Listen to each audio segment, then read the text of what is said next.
Hello, my name is Logan Black, and today I'll be discussing trait theories in Cesare Lombroso.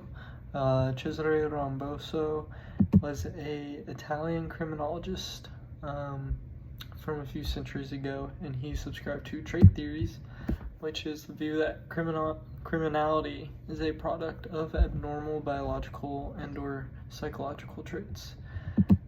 Lombroso believed that physical characteristics of people would clearly indicate their criminality. I personally disagree with that.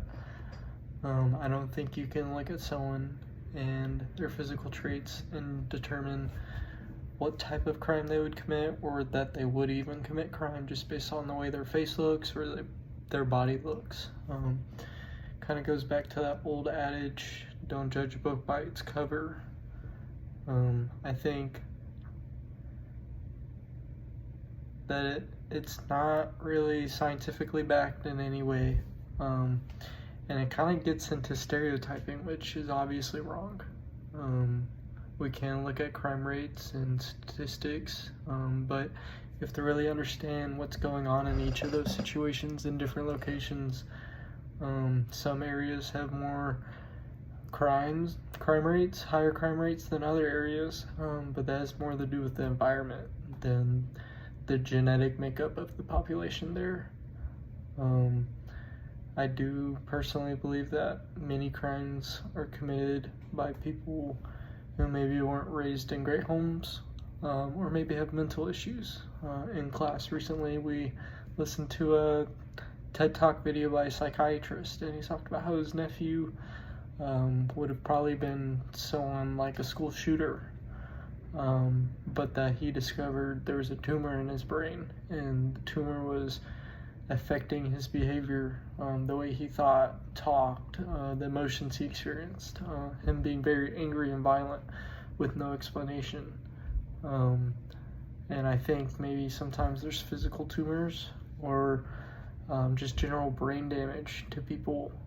That psychiatrist also talked about the brain scans he did, conducting thousands of brain scans, and how different disorders like ADHD, Alzheimer's, what a brain looks like. And it's clear that many times that behavior is affected, and people with abnormal behavior, there's something going on with their brain that's causing them to act or feel a certain way. And I don't think it's necessarily a biological trait. Many people have physical traumas. One example was a kid that fell down the stairs, and even 10 years later, there's massive brain damage to him, and he was able to get help once they discovered that. But I don't think the way someone looks is an indicator of the way someone would act.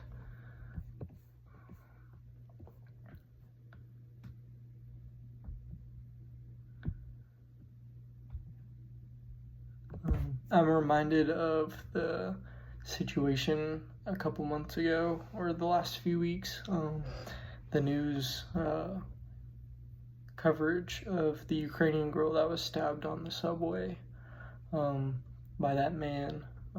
We talked about how he probably had schizophrenia, and that's a mental issue, and how he likely wouldn't have committed such a crime without that mental disorder, and how he needs help. But you would never be able to look at him and say that he would have committed it based on the way his face looked, or the type of body shape he had. I think that's ridiculous. So, those are my thoughts. Thank you.